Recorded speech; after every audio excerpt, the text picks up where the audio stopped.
महागुरु माँ शिवा के चरण में प्रणाम। ये कलिकाल के महामानव साहम श्री हरिंद्रानंद जी शक्ति स्वरूप दीदी नीलामानंद जी के चरण में प्रणाम। जे भी दूर दराज से हमारे गुरु भाई गुरु बहन आयल बा, ये पावन पवित्र स्थली पर उपस्थित बा, सबका चरण में प्रणाम। हमारे प्रणाम की शुरू कर।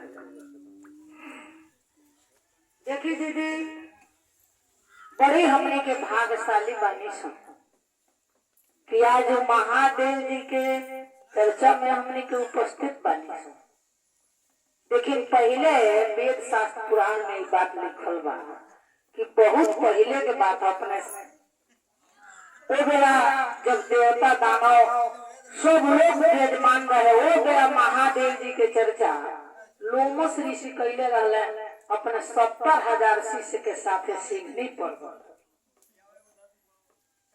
आ दूसरा चर्चा महादेव जी के रामचरितमानस में तुलसी हुआ कैला।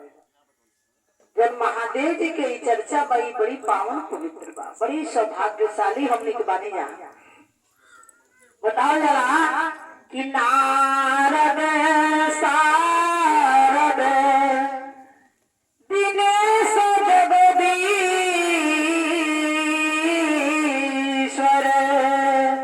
सब महादेव के ध्यान लगावे। आया कलयुग में मतलब वो बेरा नारद सारद जगदीश्वर मतलब भगवान विष्णु सब देवता लोग ध्यान में भगवान शिव के लोग ध्यान लगा के दर्शन करे खातिर तरसत रहे। लेकिन ये बेरा अरे साहब श्री हरिंद्रानंद जी के प्रीत सुप्रीत के कारण सबके गुरु शिव कहावे कि महादेव जी के आज साहब के प्रीत सुप्रीत के कारण आज सब लोग महादेव जी के चेला कहा बताइए ना। आज जब वो बेरा नारद सारद जगदीश दिनेश सबके ध्यान लगावे। आए कलयुग में साहब के सुप्रीत अप्रीत के कारण सब शीश के ध्यान में आवे। देखे नी जब लोग माला के जाप कर दया मांगेला तो अपना गुरु के ध्यान ना जाला। तो जौने भी फोटो के अगर गुरु के ध्यान में आ जाला तो आदमी के दिल में आ गया कि गुरु जी के दर्शन हो जाला। अरे मेरा इतना ऋषि महर्षि लोग वहाँ के दर्शन के तौर से तो ओ बेरा जल्दी दर्शन ना मिले तो बड़ भाग्यशाली तो हमने के बानी जा कि सब लोग शिव के शीश कहावे। बड़ी संस्था केवल बदे दे भैया सब बहुत लोग ज्ञान देता, लेकिन वो ज्ञान में लोग के अंदर पटवारा था। ज्ञान भले देता लोग के बांटता, जात पात के भेद भाव बतावता, ऊंच नीच के भेद बतावता। लेकिन साहब हमारे कहनी कि कोई न छोटा है न कोई बड़ा है, सब लोग एक ही मनुष्य स्वरूपता के हमने के संतान बानी से, कोई अलग नहीं है। सब लोग देखी दीदी, हमने के अगर खिचड़ी सादा में बना दिया जाए तो उतना लोग के पसंद ना है। अब कोई भी चीज में डाल दिया जाए तो वो खिचड़ी भी अच्छा लगता। अब फूल के अगर एक फूल के माला बना दिया जाए तो एक वो माला सादा में लगी अच्छा ना लगे। अब कोई किस्म के अगर हमें फूल के गूंथ दिया जाए तो वो माला सुंदर भी लगी देखे। हमने के गुरु तो सत्यम शिवम सुंदरम है। तो हमने के साहब कहनी कि एक माला में कोई वो फूल गूंथ दिया जाए, इनमें कोनो भेद भाव नहीं है। महादेव देव के गुरु हो सकेला, दानव के गुरु हो सकेला, तो मानव के ना हो सकेले। तो मानव और मानवता आ इंसान है इंसानियत सब में आवेला, कोई में फर्क ना हो। हमने के सबसे पहले इंसान है सब आ इंसान होके कहला जेकरा अंदर इंसानियत होके। हमने के सबसे पहले मानव है के आ मानव वही के कहला जेकरा अंदर मानवता होके। तो हमनी के बस मानवता के पालन करे के बा, सब भाई दीदी से प्रेम करे के बा। एमे सब केहू भी जैसे गुरु के हमनी के गुरु कहल जाला, हमरे मुसलमान भाई में उस्ताद कहल जाला, चाहे कि जे भी जौन शब्द से सुशोभित करे अपना गुरु बना सकता, उस्ताद बना सकता। इनमें कोनो भेदभाव नहीं है, सब लोग हमनी के भाई बहन हैं।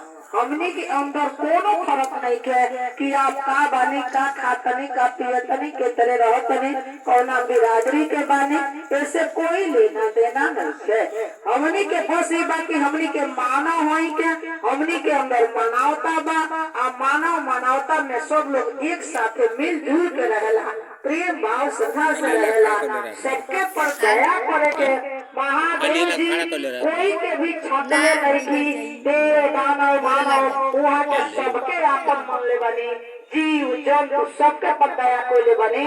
तो वही ना जैसन गुरु वैसन चेला, वही के चेला के भी फर्ज बनेला कि वो सबके एक समान माने आ सबसे प्रेम करे, कोई से बैर ना करे। यह असली धर्म है, यह असली मानवता है, यह असली इंसानियत। लेकिन देखो तो नहीं, बहुत संस्था में लोग बंटवारा लगता करे कि हम हई बानी, हम हो बानी, हम हे बानी, हम हो बानी। ये सब चीज हमने के साहब ना साहब हमने के ना समाज के बटनी, ना जात के बटनी, ना बिरादरी के बटनी, आ ना कुछ भी। आप सही में सोची तो महादेव तो सनातनी, महादेव के सनातन धर्म कहला, उहाँ के जड़ी से सब चीज बा। लेकिन बहुत साधु संत बालो समाज में कहतल हम लोग सनातनी, सनातनी तो सबे के हुए। अरे सनातनी मनुष्य शत्रुता में जड़ी से तो सभे पैदा भइल बा। हिंदू मुस्लिम सिख ईसाई सबके तो भगवानी के थी, तो सभे तो सनातनी में बंटवारा किया। तो ये लोग बांटता अपना चाहे भूखे खातिर लोग के बांटता। ये सब इस साधुवाद के चीज हो, साधुवाद में सब लोग के प्रेम बांटल जाला, ये सब चीज ना बांटा। लेकिन देखिए ज्ञान बिन ज्ञान और पशु समान, सही बड़े बड़े लोग बैठ गए वाले की सही ज्ञान अर्जित नहीं करते। और जरा सही ज्ञान रही, जो साधु रहेगा, जो प्रेम करेगा किसी से, किसी के विषय में ऐसा बात नहीं करेगा। शोभा भी नहीं देला साधु संत के देश के राजनीति के विषय में बात करे, इस साधु के मुख से शोभा भी नहीं देला। एक खातिर देखी जब हमने के साहब बतौले बनी, वो बहुत अच्छा बात कहनी भैया कि सब लोग एक साथे रहे, सब लोग एक संग में रहे, सब लोग सबसे प्रेम करे, केहू से घृणा ना करे, केहू से नफरत ना करे, केहू के बुराई ना करे। साहब ने इतना अच्छा बात बतौनी। देखी बहुत संस्था में बा लोग दूसरा के प्रति भाव दूसर व्यक्त करेला, लेकिन देखी साहब जी जब हमने के साहब जी बानी, वो अपना ये समाज के रीति के देख के भैया कहने अपना शिष्यानुभूति में लिखले बनी साहब कि सुतला रहनी खाती सपना देखी राती। वो अपने चिंतन में रहनी साहब कथा देखने कि कॉलेज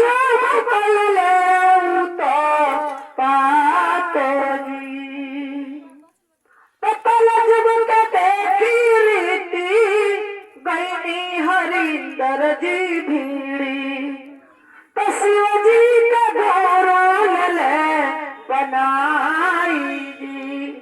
साहब रीति रिवाज के देख के ये समाज के सुधारे खातिर भीड़ गई।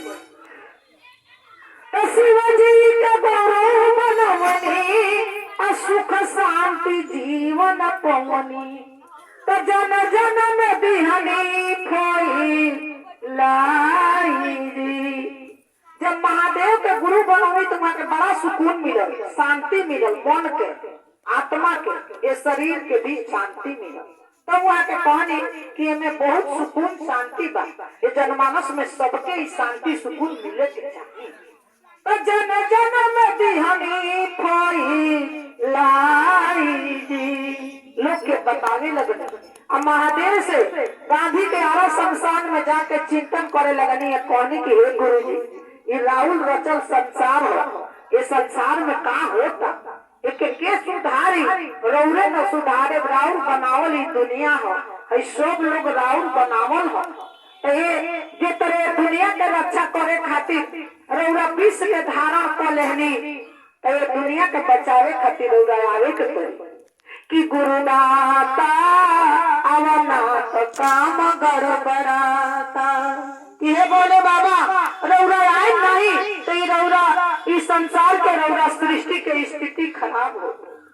गुरुदाता अवनाथ काम गड़बड़ाता, बेटी लड़े माई से ननद भौजाई से, केहू से निभाही न नाता। गुरुदाता अवनाथ काम गड़बड़ाता। कि हे भोलेनाथ अगर रौरा आइम ना सबके पर दया ना बरसाए तो इस सृष्टि के का हाल हो। राहुल रचल सृष्टि हो तो इस सृष्टि के सद्बुद्धि रौरा प्रदान करे कि सब लोग प्रेम भाव से रहे, कोई से कोई के सिकवा गिलवा ना रहे। देखी तब साहब के ये अनुभव भई मिलल चिंतन कैला के बाद से, तो भैया लिखनी शिष्यानुभूति में कि सुतला में रहनी खाती और गुरुजी भेजवनी पाती, तो पापी के उठाई लिहनी छाती से लगाई लिहनी, तो पतिया में लिखल तीना ने मोजी, तो भोर उठ के गानी हो दिनवा में चर्चा करियो, असजी बरिया घरों पर नाम जी। यही सन 74 में मिला शाम 82 तक चुप रहने, लेकिन ये अंगूठी जब मिला कि ओ हरिंद्रानंद तुम लोगों से नहीं करते हो। साहब देखी लगनी गाँव शहर शहर में बतावे कि गुरु नाम का हीरा मोती मैं बिखराऊं गली गली, अलूटल जिसका दिल चाहे आवाज लगाऊं गली गली। तो जिसने लूटा इस मोती को वो तो माला माल हुआ, अब फंसा रहा जो माया जाल में देखो रे कंगाल हुआ। कि भैया पानी कि ये गुरु नाम के अनमोल मोती फ्री फोकट में लूटा था, छीटल जाता। अरे कोई ले ले जिसका दिल चाहे तो कोई ले ले। ये मोती ये बा कि हीरा हो, ये हीरा मोती हो, ये हीरा मोती के जे ग्रहण करे ओकर जीवन धन्य हो जाए। का कहबो कि हीरा रतन जतन से राखो ताला पूंजी लगाई, एक दिन जहरी आई अनमोल के दाम बिछाई। कि एकर कीमत एजा के लोग भले ना लगावे, लेकिन परम पिता परमेश्वर के दरबार में जब भी आत्मा जाई वो परमात्मा के पास तो एकर कीमत वो न लगई है। अरे हीरा के जे चीनी से नु कीनी सबके बस के नहीं नु की सबे सबके परख कोल है। देखिए आप कहत नहीं नो आप अच्छा बानी नो तो अच्छे आदमी ही अच्छा आदमी के कदर करेगा और वह समझ पाई कि आदमी अच्छा बा के बुरा बा, दूसर कोई ना समझी। अजे के जाए भावना जैसी हरि मूरत देखी तिन तैसी। अगर जेकर जैसन भावना रही नु जे दूसरा के देख के चलत रही, दूसरे के बुराई करत रही, तो ओकरा मन में हमेशा ही भावना रही कि इहो केहू के बुराई करत हो, इहो हमार बुराई करत हो। ओकरा दिल में ही जरूर भावना रही, चाहे रौरा कोनो भी प्रयास करी कि हम अच्छा बानी चाहे नहीं की अच्छा, चाहे कोई के दुनिया समाज के बात कहल जाता, लेकिन जे अच्छा रही परख रही जेकर जैसन भावना रही, जौना कलर के चश्मा लगौले रही वही में सब लोग के सब। अगर लाल चश्मा लगा दे तो वो कोनो कपड़ा पहले बनी ताका जाए तो सब लोग लाले लाले लगे, काला चश्मा लगा दी तो सब लोग काले काले लगे, भले वो कोनो कपड़ा पहने। तो ये आंख के नजर के चश्मा होला। साहब पानी की नजर को बदलो नजारे बदल जाएंगे, और सितम को बदलो तो सितारे बदल जाएंगे, और खुद को बदलो तो ये जबाने बदल जाएंगे। पहले आदमी अपने आप के जब बदली ना, कहा जाला ना कि कर दया कह दया, परहित सेवा मन एक दूसरा पर खुद दया कही जाए ना तो महादेव गुरु के दया होला। साहब पहला सूत्र में दया काहे रखना कि मानस में भी बाबा लिखे नहीं कि बिन हरि की कथा हरि की कथा नहीं हो सकती, मतलब बिन हरि के कृपा के बिना हरि की कथा नहीं हो सकती। साहब भी कहने कि बिन शिव की दया की शिव की चर्चा नहीं हो सकती। जब तक ले बिहाने उठ के दया ना मांगल जाए तब तक ले दिन में गुरु के चर्चा ना हो। बहुत लोग व्यवस्था कइले रहला अपना घरे, खूब सप्ताही कइले रहला, अरे आज हमरा घरे महादेव जी के चर्चा हे दिने सोचत नहीं करा ली, लेकिन ना हो। जब गुरु चाहिए तबने हो, जब इच्छा उनके होई, जकरा घरे दुआरे जाए के, जकरा घरे दुआरे उनके भजन भाव होके के ओकरे घरे होई। इतना छोट मोट चीज नहीं के महादेव गुरु के चर्चा की जेके जबे जे चाही तबे हुई। जबले उनके इच्छा ना हुई, उनके मन भाव प्रेम ना लगी, श्रद्धा ना हुई, तबले उनके चर्चा कोई के दरवाजा पर भी जल्दी ना हो। ये बड़ी अनमोल चीज है, लोग समझने के बाद बड़ी कीमती चीज है। ये गुरु के चर्चा हमार रौदा कौन औकात बाकी हमने के देवादिदेव महादेव के चर्चा कर लिया कौना खेत के बोली बनी। बड़े बड़े ऋषि, बड़े बड़े महर्षि, लोमस ऋषि, बड़े बड़े ऋषि महर्षि लोग महादेव गुरु के चर्चा ना को पावल लोग करे करे थक गए। कहले कि गुरुवंत गुरु कथा अनंता, सब धरती कागज तरु लेकिन सब बनराज, असात समुंदर मस करूं तो गुरु गुरु लिखा न जाए। वो गुरु महाराज के लिख पाई। कहले कि ब्रह्मा जी तो बना के रूप दे बड़े बड़े खोदे कई जोजन बरस बीत गई। कोई कमल के फूल में आते जाते जब कोई जोजन बरस बीत गई कि महादेव जी के पता ना लगा पावल। लास्ट में चरण पर गिरल लोग कि हे महादेव जी चाहे आप जौने भी होखी हमनी के मार्गदर्शक करी। रौरा अभेदी बानी, अखंड बानी, रौरे में सारी दुनिया समाहित हो जाला, रौरे से सृष्टि उजागर होला, अब फिर रौरे में जाके समाहित हो जाला। रौरा अभेदी अखंड बानी, अभेदी रे तेरा भेद न जाने को, कि रौरा अभेदी है, रौरा भेद के पता लगा हमनी के बस के चीज नहीं। तब महादेव जी आग के गोला के रूप में प्रकट भइले, स्वयं से शंभुनाथ पैदा भइले। कहनी की देखी हमारी इच्छा बा रउआ लोग के सृष्टि रचे खातिर हम ही रउआ लोग के पैदा कइली, हम ही सृष्टि रचना करे खातिर हमारी इच्छा भइल कि ये सृष्टि के रचना करे। तो रउआ लोग के हम पैदा कइले बानी, अब रउआ लोग के ई कार भाव से भारत बने। ब्रह्मा जी से वहां के कहने कि रउरा सृष्टि के रचना करे, विष्णु भगवान से कहने कि रउरा ये सृष्टि के पालन करता बने, पालन करे। तो वहां के पहले कि ब्रह्मा जी अपना मुख से नारद जी के सनातन के वशिष्ठ ऋषि के पैदा कैली, ओकरा बाद से मनु शत्रुता के पैदा कैली। ये सृष्टि में सबसे पहले शादी भइल तो मनु शत्रुता के, जकरा जड़ी से तब वो लोग भगवान विष्णु मत्स्य के अवतार लेनी, मनो मछली के अवतार लेके आ सारी सामग्री रख के और मनु शत्रुता के बैठा के सुमेरु पर्वत पर लिया के बैठा। तो सुमेरु पर्वत पर जाके मनु शत्रुता ये सृष्टि के रचना कर। ये बताई एगो मनु शत्रुता के जरी से सारा संसार है, तो हमने के अंदर बेगाना कहाँ बानी जा, कोई अलग बा, सब लोग तो अपने, लेकिन फिर भी मन नहीं के लोग के मानो, लोग कोई के अपन समझत नहीं के। तो मनवा जब समझी तबे वो सब समझी, और वही मनवा के समझे खातिर साहब कहनी शिव जी के गुरु बना। बिना महादेव जी के गुरु बनाले कोई के मन समझे वाला नहीं है, मन के समझावले इतना आसान बात नहीं है। लोग अपना घर में अपना पत्नी के नहीं के समझा पाओ, अपना पति के नहीं के समझा पाओ, अपना बेटा बेटी के नहीं के समझा पाओ, ये जनमानस के कोई समझा पाई? इस समझावल जेकर सृष्टि है उन समझाई, जे दुनिया बनौले बहु समझाई। साहब कहने कि बस एगो बीज हो, जैसे धान गेहूं कोई छीट दिहल जाला तो जाम जाला।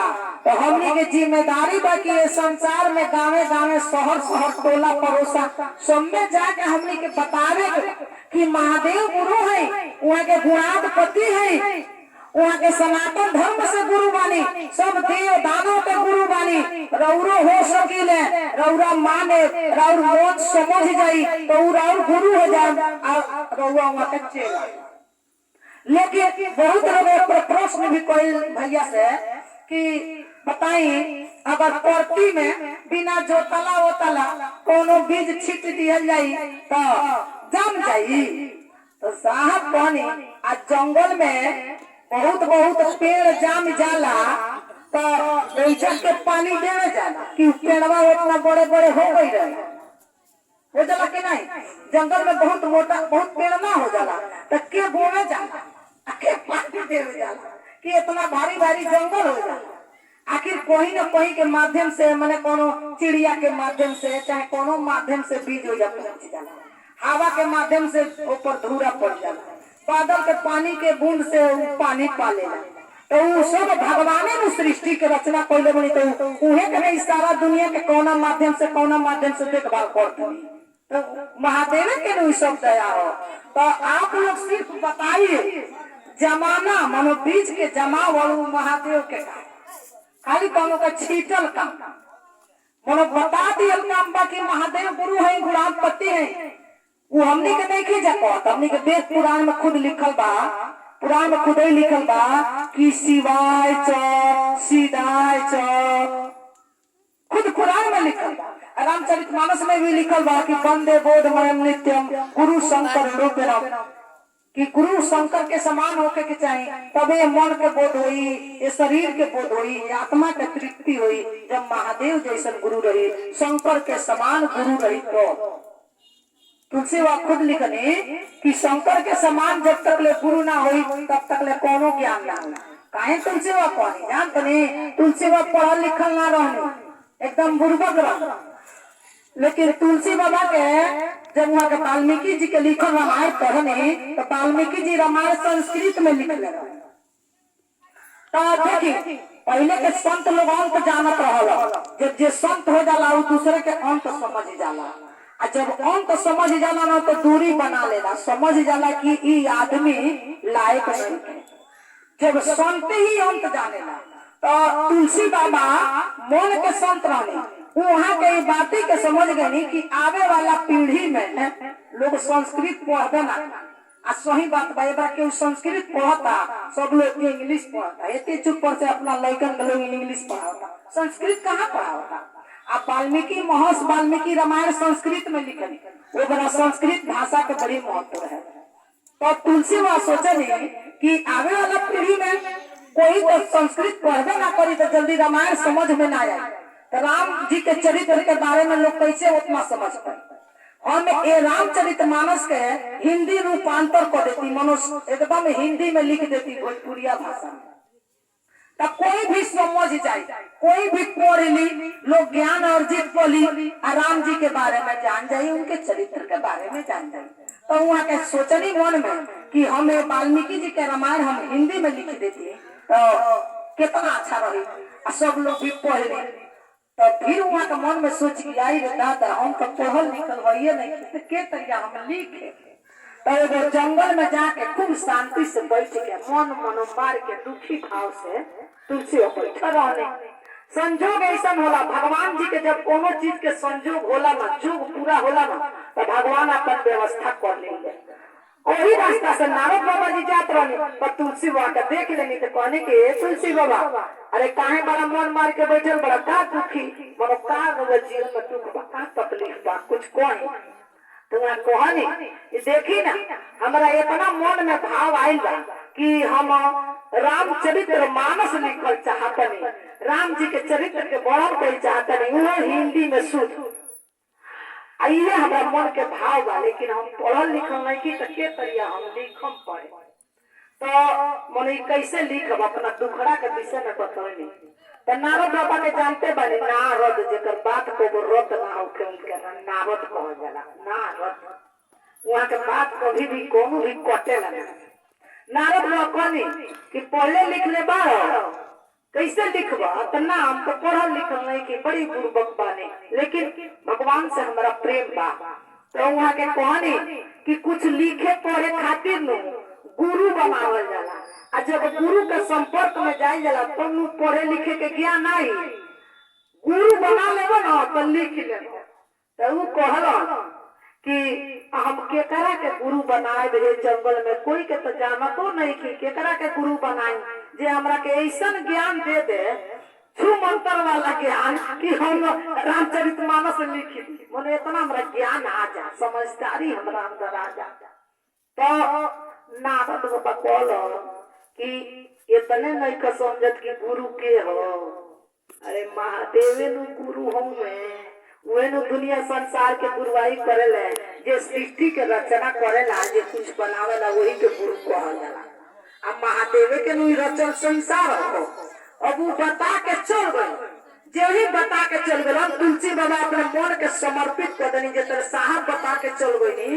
तो जे गुरु भाई गुरु बहन बाती के समर्पित कर लियो अपना अंदर मान लियो वो तुलसी हो गई ठीक है तो वहां के अपना मन में समर्पित कर कनी है महादेव जी अगर हमारे गुरु बन जाती तो हम रामचरितमानस लिख लेते हम चेला बन जाते इतना भाव से तुलसी बाबा महादेव जी के दया मांगे लगनी वहां से मन ऐसा लगा देने कि ऐसा महादेव गुरु के दया भई कि तुलसी बाबा दिल में मानस लिखे हनुमान जी स्वयं आके मानस के लिख देनी रात्रि में पूरा लिख के रामचरितमानस पूरा हो नहीं देख कृष्ण लिखल बाकी रच मानस महेश प्रतिराखा मतलब महेश मतलब भोले बाबा स्वयं ही रामचरितमानस के खाली कलम हाथ लागल उनके सारी लिख दे रामचरितमानस लिख देनी बाबा तो कहने लगे अरे तुलसिया तो गोसाई हो गई आज भी देखी जब गुरु के चर्चा करी जाला तो बड़े बड़े गुरु भाई लोग जब पहले के गुरु भाई बनी जा बाजा वजा बजावत नहीं जा है के क्षेत्र में तना लोग कहला हम दीदी नु गोसाई हो गई महादेव जी से ऐसा प्रेम हो गए ऐसा गुरु जी के चर्चा मालूम करता नहीं लोग भैया सब कहे नहीं लोग तो देखी तो वहाँ के जब मानस लिख देने तो वहाँ बेरा देखी लोग चले वाला लोग रहे जैसे ए बेरा बा वो बेरा वही बेरा रहे सब लोग लागल कहे और पूरा प्रचलित हो गई कि मानस सबसे बढ़िया हो गई सबसे पृष्ठ में महान हो गई सब ग्रंथ में महान हो गई रामचरितमानस तो वो बेरा के संत समाज आपस में कहला कैसे बढ़न हो गई कैसे बड़ हो जाए के छोट हो गई के बड़ हो पहले वेद बढ़ल बा पढ़े शास्त्र बढ़ल बा तो उपनिषद बा तो पुराण बा तो वो बेरा एक जने बनारस के पंडित जी रहने काशी विश्वनाथ मंदिर के तो वहाँ के कहनी कि आपस में कोई लड़े छोड़े ना ये मानस या सारी पुराण महादेव जी के मंदिर में रखा जाए जौन वहाँ के मनोजन बढ़न रही तो वहाँ के खुद फैसला कर दे दरवाजा बंद हो जाये अब सब लोग ऋषि महर्षि मन जे भी हो गया के पंडित पुजारी रहे सब लोग का कही कि नीचे रामचरितमानस के बाद वेद वेद के बाद शास्त्र शास्त्र के बाद पुराण पुराण के बाद उपनिषद मनो सबसे नीचे रामचरितमानस रखा उन रख के मंदिर में कहलो कि महादेव जी जब फैसला कर दे तब मानल जाये तो रख के दरवाजा बंद कर दिए लोग कुछ देर के बाद जब दरवाजा के खोलल लोग आ कोई लोग देखल लोग तो सबसे ऊपर हो गए रामचरितमानस सब हो गए नीचे तो रामचरितमानस का तब जाके वो लोग के दिल में तसल्ली हो गई कि रामचरितमानस सबसे बड़ा ग्रंथ है और सबसे बड़ी चीज बाकी वहाँ के महेश्वर शिव गुरु के रचल रामचरितमानस हनुमान जी के अवतार ग्रहवा रुद्र रहे हनुमान जी ही रामचरितमानस के लिखल तुलसी बाबा के नाम भैया कहला कि करे ले हुए करावे ले हुए और दर दर के ठोकर खियावे ले हुए हंसावे ले हुए रोआवे ले हुए दर दर के ठोकर खियावे ले हुए देखने नु महाभारत जब खत्म भई तो भीम अर्जुन युधिष्ठिर सब लोग लागल कहे कि अरे बाप रे हमने के कितना बलशाली बने सन कि हमने के महाभारत जीत लेनी है सब भाई कौरव लोग के मार देनी सन कृपाचार के द्रोणाचार्य के गंगा पुत्र भीष्म के जयद्रथ के सब लोग के मार देनी है भगवान कृष्ण कहनी कि ये लोग के अंदर अहंकार हो गए बाकी हम करतन कोई ना करेला मंच पर बैठा जाता हमने के गुरु के चर्चा ना कोई जाला गुरु जी के दया से गुरु जी खुद करी कराई देखी वहाँ के तब भगवान कृष्ण भगवान वो लोग का अहंकार घटावे खातिर जब बोले बकर बकर अपना में बोलत रहे तो बस वहाँ का मुंह अपन खोल दे आज जही भगवान कृष्ण अपना मुख के खोलनी तो वहां का मुख के तरफ ताके लगल तो देखत हलो कि जेकरा पर तीर चलावत ना तो भगवान खुद के चलावत, खुद के देखल लो कि जेकरा पर तीर चलावत नहीं तो खाड़ा बोलबे कि बाण निकलत तो सब जो भी शस्त्र निकलत सब भगवान कृष्ण स्वयं चलावत है। काहे वो अर्जुन काहे दोनों जने जब लड़ाई छिड़े तो मांगे खातिर गए लो पहले दुर्योधन अर्जुन दोनों जने भगवान कृष्ण के पास गए तो कहलन कि रउरा के का चाहिए तो अर्जुन कहला कि बस हमरा के रउरा के चाहिए, बस रउरा हमरा साथे रहो। लेकिन वो नर के चुनले लेकिन वो नारायणी सेना के चुनले के दुर्योधन कहले कि नहीं हमरा नारायणी सेना चाहिए तो 18 छड़ी सेना भगवान कृष्ण दुर्योधन के दे दे। आया अपने स्वयं एकदम निहत्था कहनी कि निहत्था कबो हम शस्त्र के ना उठाए निहत्था पारी कर रहा वो तो शस्त्र उठाए खातिर गंगा पुत्र भीष्म बहुत प्रेम करता है भगवान कृष्ण से तो जिद पर कहले कि हम रउआ से शस्त्र उठवा ले, रउआ से शस्त्र उठवा ले ना। लेकिन भक्त ना प्रेम करला भगवान से तो कहला हम रउआ से करवा करा ले ओइया कहले कि हम शस्त्र उठवा ले। एक दिन में 10 महारथी के जब मारे लगला गंगा पुत्र भीष्म तब भगवान जान गए कि काहे अपना परेशान करता है और उनके मन के भावना के जान गई तो सुदर्शन चक्र अपने हाथ पर धारण करी आ जे सुदर्शन चक्र के धारण करी तो वहां के हाथ जोड़ लेनी तो वहां के वही जैसे सुदर्शन चक्र के हटा देनी वही के प्राण हटा ले। तो भगवान सब वहां के मन के बात वहां के सब अपना शिष्य अपना भक्त के जान गई है। तो देखी उन्हें के सब बदौलत होला। अब बताई हमने के रामचरितमानस बचपन के पढ़ल बानी सन चाहे वेद पुराण लेकिन गुरु के दया से ही गुरु के आदमी जन भी गुरु के सेवा गुरु के निवेदन गुरु के अर्जी लगा देना कहा अपना भाव से अर्जी लगा वाला गुरु के श्रद्धा प्रेम बा कम न वही में तुलसी वाले बाती के लगा देने अर्जी। तो देखी वहां के कहनी कि काशी जइब मथुरा जइब या प्रयाग नहइब अब बिना गुरु के ज्ञान न पइब जीवन भर भटकत रही जइब अब बिना गुरु के ज्ञान कहाँ से पइब। नारद तुलसी के समझौनी कि बिना गुरु के बिना ज्ञान नहीं मिली कोनो चीज करे खातिर गुरु के शरण में जाए के पड़ी तो सबसे अच्छा बा।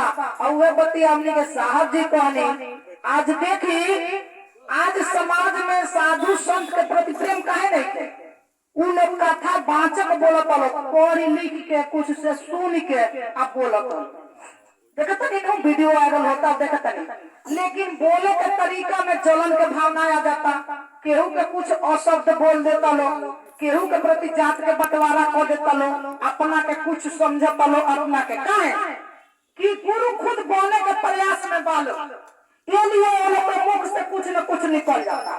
लेकिन जे गुरु के शिष्य बनी जे महादेव के शिष्य बनी उनको भी अशब्द ना बोल सके काहे कि वो गुरु बना लेगा और गुरु जो बनावेला गुरु के ज्ञान जब पा जाला तो ज्ञान मने समझ होला और जब समझ आ जाला नु तो ओकरा अंदर प्रेम आ जाला वो कोई कुछ भी कही तो निराला तरिया सुनत रही लेकिन बिल्कुल शांत भाव हो जाए कि कोई कुछ कह ले सुन ले जेके जो मर्जी आए कह दे लेकिन अस्थाई एकदम अस्थाई शांत हो जाए बोलल बंद कर दी जवाब सवाल ज्यादा ना करी काहे कि ओकरा अंदर ज्ञान हो गइल बा और जौन भी बोली भी तो सोच समझ के बोली कि रउरा दिल पर कोई तकलीफ ना पहुंचे कोई के दिल ना दुखी काहे कि ओकरा अंदर ज्ञान हो गइल बा गुरु के शिष्य हो बन के कथा वाचक नहीं के बनल शिष्य हो शिष्य माने सीखना होला और शिष्य हमेशा सीखे के प्रयास में रहेला और जे सीखे के प्रयास में रहेला वो कभी जल्दी गलती ना करेला।